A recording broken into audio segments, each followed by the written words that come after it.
आदेश, जय महाकाल। साधकों, आपकी बात सराखों पर। आप मुझसे कमेंट पूछते हैं, मैं सबको देखता हूं, सुनता हूं, लेकिन उस कमेंट का जवाब नहीं दे पाता हूं। इस विषय पर अभी बाद में चर्चा करेंगे। मैं तरीका ही बताऊंगा कैसे मैं कमेंट का रिप्लाई करूंगा। अभी बढ़ते हैं इस वीडियो के ऊपर।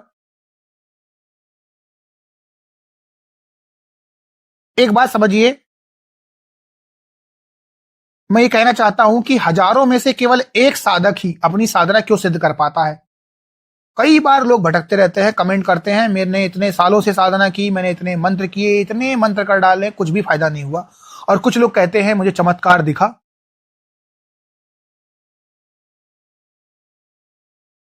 कुछ लोग रास्ते में ही ढेर हो जाते हैं।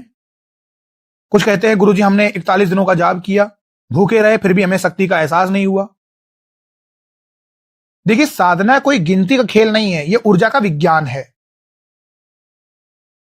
और जहां पर ऊर्जा होती है वहां जरा सी गलती पूरे आपके प्रयोग को धमाके में बदल सकती है।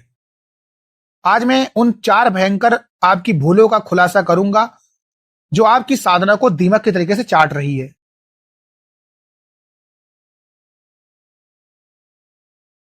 सबसे पहले बात करते हैं, अगर इस वीडियो में आपका इस वीडियो से रिलेटेड कोई भी अंदर जिज्ञासा है, क्वेश्चन है, आप मुझे लिखिएगा। मैं 5 लोगों का रिप्लाई करूंगा अपने व्हाट्सएप चैनल पे।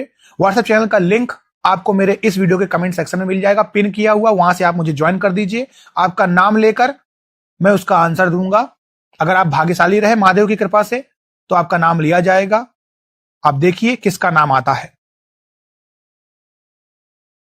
साधकों, अघोर मार्ग का सबसे पहला नियम पता क्या है? गुप्तो गुप्त तरम, यानी जो गुप्त है उसे और गुप्त रखो। सबसे बड़ी गलती जो आजकल साधक करते हैं वो है अपनी साधना का ढिंडोरा पीटना। मैंने देखा एक पर्सन है, मुझे फेसबुक में किसी ने कमेंट किया, मेरे साथ बहुत सारी शक्तियां चलती हैं। कभी भी ऐसा पब्लिकली कमेंट नहीं करना चाहिए, नहीं करना चाहिए। मुझे अनुभव हो रहे हैं, मेरे साथ ये होता है, वहां तक ठीक है, बहुत सारी शक्तियां चलती हैं। इन सब चीजों को कभी भी पब्लिकली नहीं कहना चाहिए। अगर चल भी रही होगी तो वो शक्ति चली जाएगी।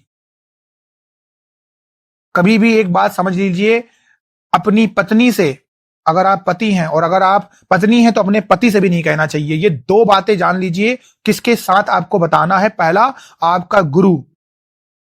अगर आप मुझे गुरु मानते हैं तो कह सकते हैं जब मैंने आपको गुरु दीक्षा दी हो, या फिर जिससे भी आपने गुरु दीक्षा ली हो आप उसे बता सकते हो। और दूसरा, जिसकी आप साधना पूजा अर्चना करते हैं, यानी आपके इष्ट। अगर जिस दिन भी आपने ये बताया, मैं आपको फिर बोल रहा हूं, आपकी ऊर्जा लीक हो जाएगी। शक्ति कभी भी सन्नाटे में जन्म लेती है, शोर में नहीं। अगर आपने अपनी साधना किसी ऐसे को बताई जिसने हंसी मजाक में टाल दिया, कमेंट में हंसी की इमोजी बना दी, बकवास शब्द लिख दिया, आजकल एक नया वर्ड चला है बकवास। और कोई भी ऐसा इंसान जो अविश्वासी है, तुरंत एविल आई, नकारात्मक दृष्टि से तुम्हारे मंत्र की अग्नि को बुझा देगा, ये मैं गारंटी दे रहा हूं। तुम बाहर से तिलक लगाकर बैठ सकते हो, पर तुम्हारे भीतर क्या चल रहा है? साधना खंडित होने का दूसरा कारण है दिमाग की उथल पुथल। दिमाग आपका दोस्तों में, बिजनेस में, नौकरी में, मोबाइल में क्या आ रहा है इसमें घूम रहा है, सोशल मीडिया में चल रहा है। कई बार लोग ये पूछते हैं क्या गंदे विचार साधना तोड़ देते हैं? अगर तुम किसी शक्ति को सिद्ध इसलिए करना चाहते हो ताकि तुम किसी को नीचा दिखा सको या अपनी वासना पूरी कर सको, तो शक्ति तुम्हें कभी प्राप्त नहीं होगी। साधना के दौरान अगर तुम किसी पर क्रोध करते हो, तुम्हारी पैदा की हुई तपो अग्नि क्रोध के पानी से उसी क्षण बुझ जाएगी। तुम्हारी नीयत ही तुम्हारे मंत्र का ईंधन है। साधना का अर्थ होता है अनुशासन। अगर तुमने तय किया है कि तुम रात के 11 बजे बैठोगे, दिन की करोगे, सुबह की करोगे, यह आपके ऊपर है। लेकिन कभी आप 9 बजे आ रहे, कभी 10 बजे आ रहे, कभी 1 बजे आ रहे, कभी आप बहाने बना रहे हो, आज मेरे को बुखार आ गया है, कल मेरी मम्मी को यहां कर लेकर जाना है, कल मौसी के वहां भंडारा है ना। तो जो ये बहानेबाजी होते हैं ना, ये सिर्फ बहानेबाजी हैं। तुम अगर किसी पराशक्ति को खुश करना चाहते हो ना, तो पहले अपने आप अनुशासन करना सीखो, क्योंकि शक्तियों को तुम सोने, चांदी, हीरे मोती से तोल भी नहीं सकते हो। चराचर ब्रह्मांड समाया हुआ है जिसमें, क्या दोगे उसे, क्या दे सकते हो? तो वहां पर दो चीजें काम आती है, तुम्हारी भक्ति, तुम्हारा अनुशासन। जिस स्थान पर, जिस आसन पर बैठकर तुम मंत्र जपते हो, वहां तुम्हारी ऊर्जा का एक घेरा बनता है। जो साधक आसन पर बैठकर बार बार हिलता डुलता है ना, कई बार देखा, हिल रहे डुल रहे, फिर साधना छोड़ दी, वहां गए आ गए, इस प्रकार से कभी भी ऊर्जा स्थिर नहीं हो सकती।